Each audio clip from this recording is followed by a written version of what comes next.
Chapter 8. The Last Night. Mr. Utterson was sitting by his fireside one evening after dinner, when he was surprised to receive a visit from Pooh. "Bless me, Pooh, what brings you here?" he cried, and then taking a second look at him. "What ails you?" he added. "Is the doctor ill?" "Mr. Utterson," said the man, "there is something wrong. Take a seat, and here is a glass of wine for you," said the lawyer. "Now, take your time and tell me plainly what you want." "You know the doctor's ways, sir," replied the Pooh, "and how he shuts himself up. Well, he's shut up again in the cabinet, and I don't like it, sir. I wish I may die if I like it. Mr. Utterson, sir, I am afraid." "Now, my good man," said the lawyer, "be explicit. What are you afraid of?" "I've been afraid for about a week," returned Pooh, doggedly disregarding the question, "and I can bear it no more." The man's appearance amply bore out of his words. His manner was altered for the worse, and except for the moment when he had first announced his terror, he had not once looked the lawyer in the face. Even now, he sat with the glass of wine untasted on his knee, and his eyes directed to a corner of the floor. "I can bear it no more," he repeated. "Come," said the lawyer. "I see you have some good reason, Pooh.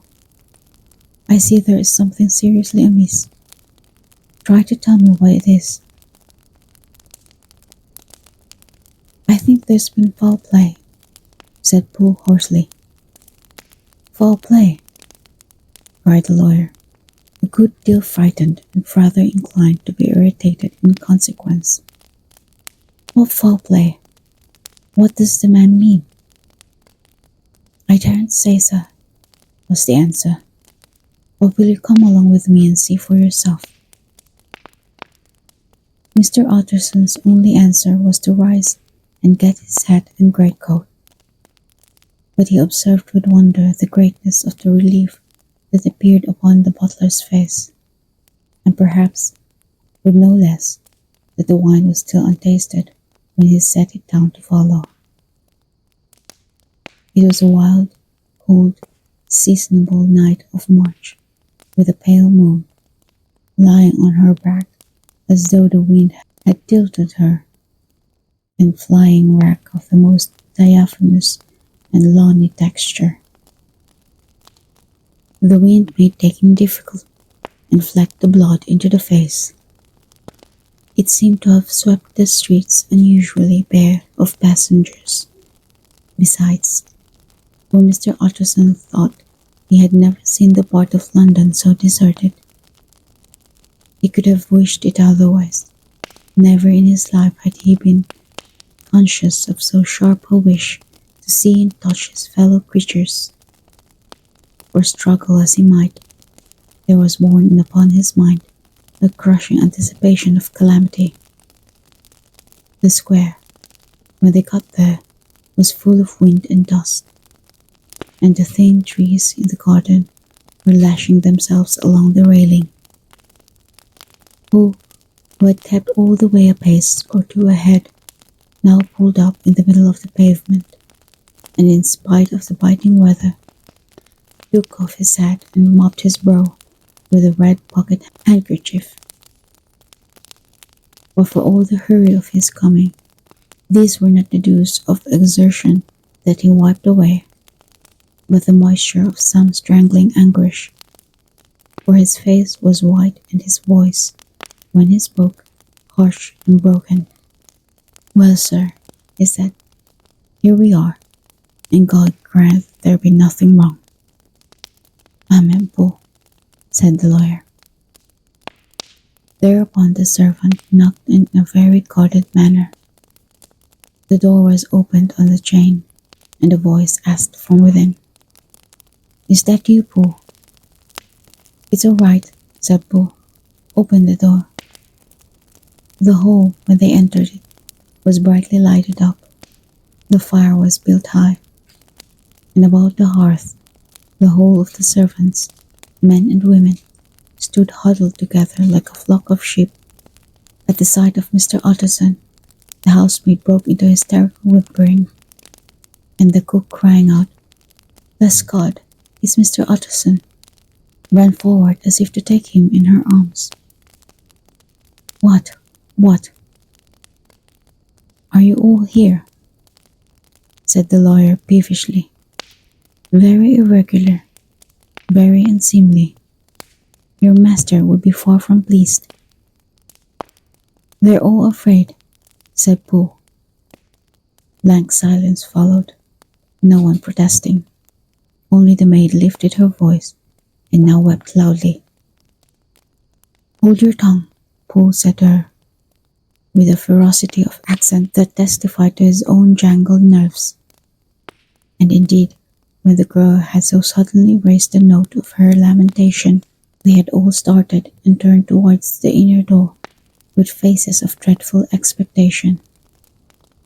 "And now," continued the butler, addressing the knife boy, "reach me a candle, and we'll get this through hence at once."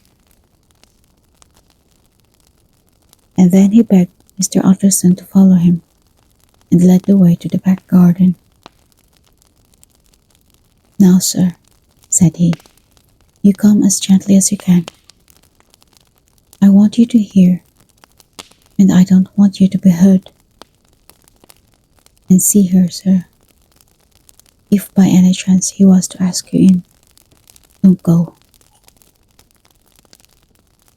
Mr. Utterson's nerves, at this unlooked-for termination, gave a jerk that nearly threw him from his balance.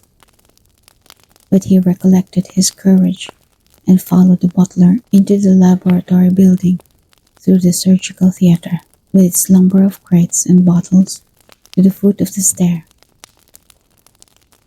Here Pooh motioned him to stand on one side and listen, while he himself, setting down the candle and making a great and obvious call on his resolution, mounted the steps and knocked with a somewhat uncertain hand on the red base of the cabinet door. "Mr. Utterson, sir, asking to see you," he called, and even as he did so, once more violently signed to the lawyer to give ear. A voice answered from within. "Tell him I can't see anyone," it said complainingly. "Thank you, sir," said Pooh, with a note of something like triumph in his voice, and taking up his candle, he led Mr. Utterson back across the yard and into the great kitchen, where the fire was out and the beetles were leaping on the floor. "Sir," he said, looking Mr. Utterson in the eyes, "was that my master's voice?" "It seemed much changed," replied the lawyer, very pale, but giving look for look. "Changed? Well, yes, I think so," said the butler. "Have I been 20 years in this man's house to be deceived about his voice?" "No, sir. Master's made away with. He was made away with 8 days ago, when we heard him cry out upon the name of God." "And who's in there instead of him, and why it stays there, is a thing that cries to heaven, Mr. Utterson. This is a very strange tale, Pooh. This is rather a wild tale, my man," said Mr. Utterson, biting his finger. "Suppose it were as you suppose. Supposing Dr. Jekyll to have been, well, murdered. What could induce the murderer to stay? That won't hold water. It doesn't commend itself to reason." "Well, Mr. Utterson, you are a man to satisfy, but I'll do it yet," said Pooh. All this last week, you must know him, or it, whatever it is that lives in that cabinet, has been carrying night and day for some sort of medicine and cannot get it to his mind. It was sometimes his way, the master's, that is, to write his orders on a sheet of paper and throw it on the stair. We've had nothing else this week back, nothing but papers and a closed door. And the very meals to be left there to be smuggled in when nobody was looking. Well, sir, every day, and twice and thrice in the same day, there have been orders and complaints, and I have been sent flying to all the wholesale chemists in town. Every time I brought the stuff back, there would be another paper telling me to return it, because it was not pure, and another order to a different firm. This drug is wanted bitter bad, sir, whatever for. Have you any of these papers? Asked Mr. Utterson, who felt in his pocket and handed out a crumpled note, which the lawyer, bending nearer to the candle, carefully examined. Its contents ran thus: Dr. Jekyll presents his compliments to Messrs. Small. He assures them that their last sample is impure and quite useless for his present purpose. In the year 18, Dr. J purchased a somewhat large quantity from Messrs. M. He now begs them to search with most sedulous care, and should any of the same quality be left, forward it to him at once. Expense is no consideration. The importance of this to Dr. J can hardly be exaggerated. So far the letter had run composedly enough. But here, with a sudden splutter of the pen, the writer's emotion had broken loose. For God's sake, he added, find me some of the old. This is a strange note, said Mr. Utterson, and then sharply, how do you come to have it open? The man at Moss was main angry, sir. He threw it back to me like so much dirt, returned Poole. This is unquestionably the doctor's hand, do you know? Resumed the lawyer. I thought it looked like it, said the servant rather sulkily, and then, with another voice, but what matters hand of right, he said. I've seen him. Seen him, repeated Mr. Utterson. Well, that's it, said Poole. It was this way. I came suddenly into the theatre from the garden. It seemed he had slipped out to look for this drug or whatever it is, for the cabinet door was open, and there he was at the far end of the room, digging among the crates. He looked up when I came in, gave a kind of cry, and whipped upstairs into the cabinet.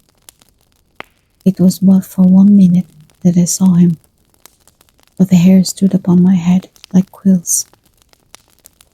Sir, if that was my master, why had he a mask upon his face? If it was my master, why did he cry out like a rat and run from me?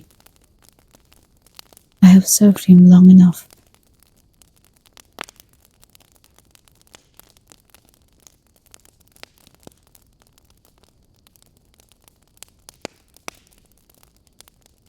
And then the man paused and passed his hand over his face. These are all very strange circumstances, said Mr. Utterson. But I think I begin to see daylight. Your master, Poole, is plainly seized with one of those maladies that both torture and deform the sufferer. Hence, for aught I know, the alteration of his voice. Hence, the mask and the violence, and the avoidance of his friends. Hence, his eagerness to find this drug, by means of which the poor soul retains some hope of ultimate recovery. God grant that he be not deceived. There is my explanation. It is sad enough, Pooh, aye, and appalling to consider, but it is plain and natural, hangs well together, and delivers us from all exorbitant alarms. Sir, said the butler, turning to a sort of mottled pallor, that thing was not my master, and there's the truth. My master. Here he looked round him and began to whisper. Is a tall, fine build of a man, and this was more of a dwarf. Utterson attempted to protest. Oh, sir, cried Pooh, do you think I do not know my master after 20 years? Do you think I do not know where his head comes through in the cabinet door, where I saw him every morning of my life? No, sir, that thing in the mask was never Dr. Jekyll. God knows what it was, but it was never Dr. Jekyll, and it is the belief of my heart that there was murder done. Oh, replied the lawyer, if you say that, it will become my duty to make certain, much as I desire to spare your master's feelings, much as I am puzzled by this note, which seems to prove him to be still alive. I shall consider it my duty to break in that door. Ah, Mr. Utterson, that's talking, cried the butler. And now comes the second question, resumed Utterson. Who is going to do it? Why, you and me, sir, was the undaunted reply. That's very well said, returned the lawyer, and whatever comes of it, I shall make it my business to see you are no loser. There is an axe in the theatre, continued Pooh, and you might take the kitchen poker for yourself. The lawyer took that rude but weighty instrument into his hand and balanced it. Do you know, Pooh, he said, looking up, that you and I are about to place ourselves in a position of some peril? You may say so, sir. Indeed, returned the butler. It is well then that we should be frank, said the other. We both think more than we have said. Let us make a clean breast. This masked figure that you saw, did you recognize it? Well, sir, it went so quick, and the creature was so doubled up, that I could hardly swear to that, was the answer. But if you mean, was it Mr. Hyde? Why, yes, I think it was. You see, it was much of the same bigness, and it had the same quick, light way with it. And then, who else could have got in by the laboratory door? You have not forgot, sir, that at the time of the murder, he had still the key with him. But that's not all. I don't know, Mr. Utterson, if you ever met this Mr. Hyde. Yes, said the lawyer, I once spoke with him. Then you must know as well as the rest of us that there was something queer about that gentleman. Something that gave a man a turn. I don't know rightly how to say it, sir, beyond this, that you felt in your marrow kind of cold and thin. I own I felt something of what you described, said Mr. Utterson. Quite so, sir, returned Pooh. Well, when that mad thing like a monkey jumped from among the chemicals and whipped into the cabinet, it went down my spine like ice. Oh, I know it's not evidence, Mr. Utterson. I'm book-learned enough for that. But a man has his feelings, and I give you my Bible word. It was Mr. Hyde. Aye, said the lawyer, my fears inclined to the same point. Evil, I fear, found it. Evil was sure to come of that connection. Truly, I believe you. I believe poor Harry is killed, and I believe his murderer, for what purpose, God alone can tell, is still lurking in his victim's room. Well, let our name be Vengeance. Call Bradshaw.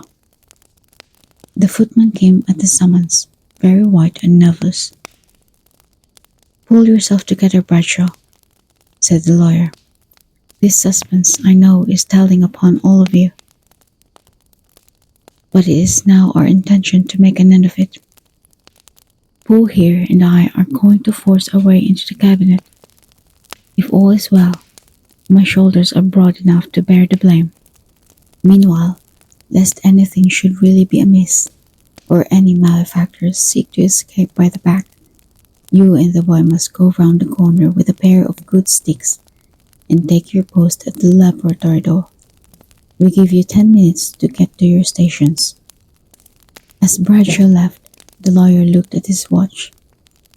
And now, Paul, let us go to ours, he said, and taking the poker under his arm, led the way into the yard. The Scud had banked upon the moon, and it was now quite dark.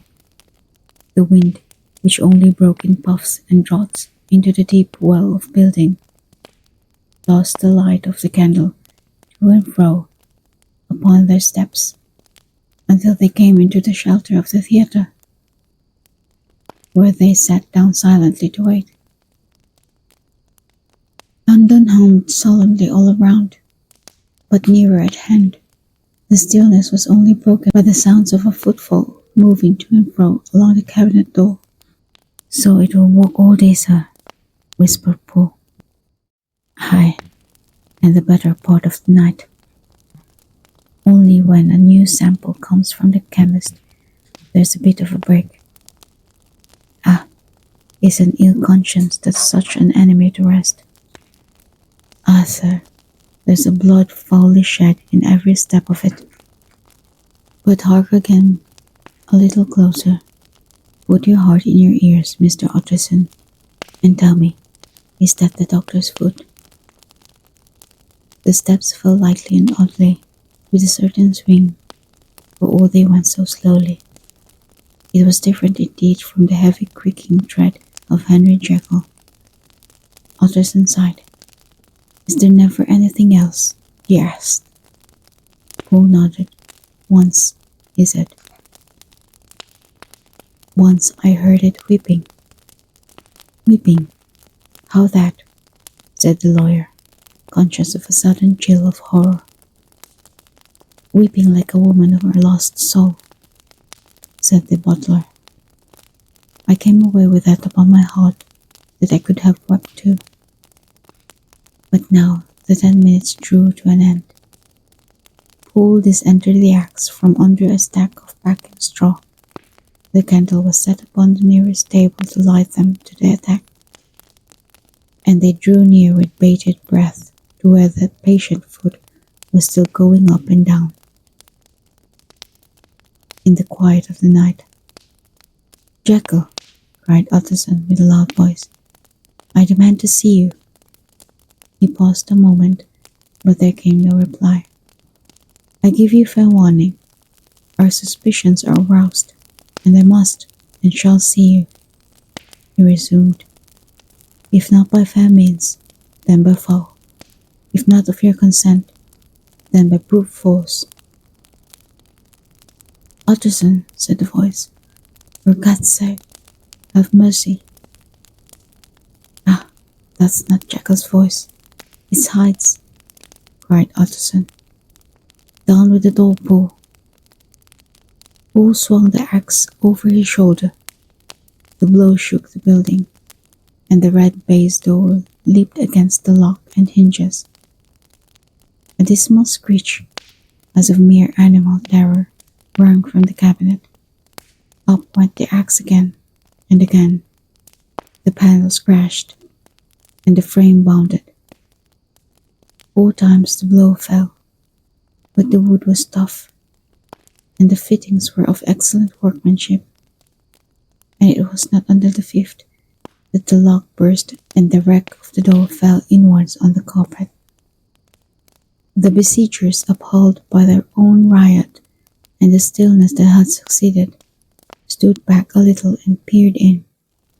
There lay the cabinet before their eyes, in the quiet lamplight, a good fire glowing and chattering on the hearth, the kettle singing its thin strain, a drawer or two open, papers neatly set forth on the business table, and nearer the fire, the things laid out for tea. The quietest room, you would have said, and, but for the glazed presses full of chemicals, the most commonplace that night in London. Right in the middle there lay the body of a man, sorely contorted and still twitching. They drew near on tiptoe, turned it on its back, and beheld the face of Edward Hyde. He was dressed in clothes far too large for him, clothes of the doctor's bigness. The course of his face still moved with a semblance of life, but life was quite gone, and by the crushed file in the hand, and the strong smell of kernels that hung upon the air, Utterson knew that he was looking on the body of a self-destroyer. "We have come too late," he said sternly, "whether to save or punish. Hyde is gone to his account, and it only remains for us to find the body of your master." The far greater portion of the building was occupied by the theatre, which filled almost the whole ground story. It was lighted from above, and by the cabinet, which formed an upper story at one end and looked upon the court. The corridor joined the theatre to the door on the by-street, and with this the cabinet communicated separately by a second flight of stairs. There were besides a few dark closets and a spacious cellar. All this they now thoroughly examined.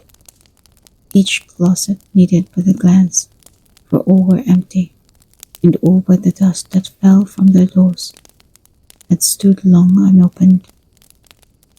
The cellar, indeed, was filled with crazy lumber, mostly dating from the times of the surgeon who was Jekyll's predecessor. But even as they opened the door, they were advertised of the uselessness of further research by the fall of a perfect mat of cobweb which had for years sealed up the entrance. Nowhere was there any trace of Henry Jekyll, dead or alive. All stamped on the flags of the garter. "He must be buried here," he said, hearkening to the sound. "Or he may have fled," said Utterson, and he turned to examine the door in the by-street. It was locked, and lying near by on the flags, they found the key, already stained with rust. "This does not look like use," observed the lawyer. "Use," echoed Poole. "Do you not see, sir, it is broken, much as if a man had stamped on it." "Aye," continued Utterson, "and the fractures too are rusty." The two looked at each other with a scare. "This is beyond me, Poole," said the lawyer. "Let us go back to the cabinet." They mounted the stair in silence, and still with an occasional awestruck glance at the dead body, proceeded more thoroughly to examine the contents of the cabinet. At one table there were traces of chemical work, various measures, heaps of some white salt being laid on glass saucers, as though for an experiment in which the unhappy man had been prevented. "That is the same drug that I was always bringing him," said Poole, and even as he spoke, the kettle with a startling noise boiled over. This brought them to the fireside, where the easy chair was drawn cosily up, and the tea things stood ready to the sitter's elbow. the very sugar in the cup. There were several books on the shelf. One lay beside the tea things open, and Utterson was amazed to find it a copy of a pious work, for which Jekyll had several times expressed the great esteem, annotated in his own hand with startling blasphemies. Next, in the course of their review of the chamber, the searchers came to the cheval glass, into whose depths they looked with an involuntary horror, but it was so turned as to show them nothing but the rosy glow playing on the roof, the fire sparkling in 100 repetitions along the glazed front of the presses, and their own pale and fearful countenances stooping to look in. "This glass has seen some strange things, sir," whispered Poe. "And surely none stranger than itself," echoed the lawyer in the same tones. For what did Jekyll? He caught himself up at the word with a start, and then conquering the weakness. "What could Jekyll want with it?" he said. "You may say that," said Poe. Next, they turned to the business table. On the desk, among the neat array of papers, a large envelope was uppermost and bore, in the doctor's hand, the name of Mr. Utterson. The lawyer unsealed it, and several enclosures fell to the floor. The first was a will, drawn in the same eccentric terms as the one which he had returned 6 months before, to serve as a testament in case of death, and as a deed of gift in case of disappearance. But in place of the name of Edward Hyde, the lawyer, with indescribable amazement, read the name of Gabriel John Utterson. He looked at Poe, and then back at the paper, and last of all at the dead malefactor stretched upon the carpet. "My head goes round," he said.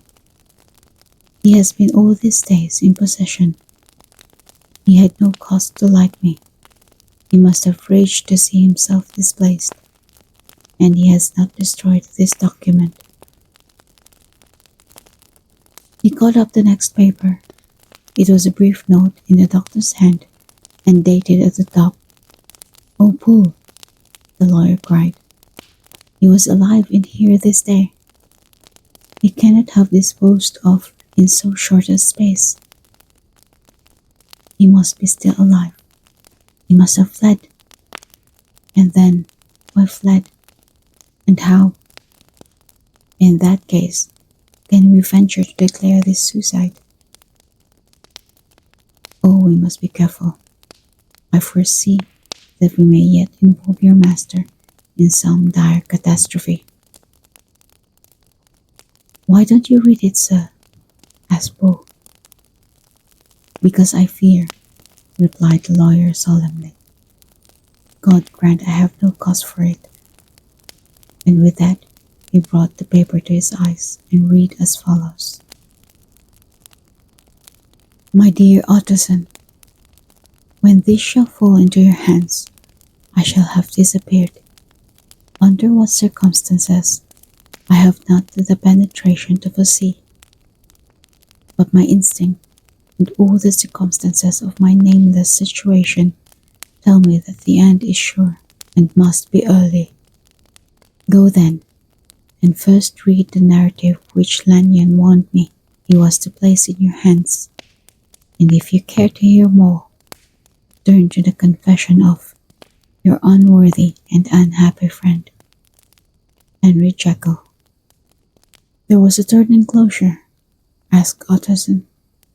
"Here, sir," said Poe, and gave into his hands a considerable packet sealed in several places. The lawyer put it in his pocket. "I would say nothing of this paper. If your master has fled or is dead, we may at least save his credit. It is now 10. I must go home and read these documents in quiet, but I shall be back before midnight.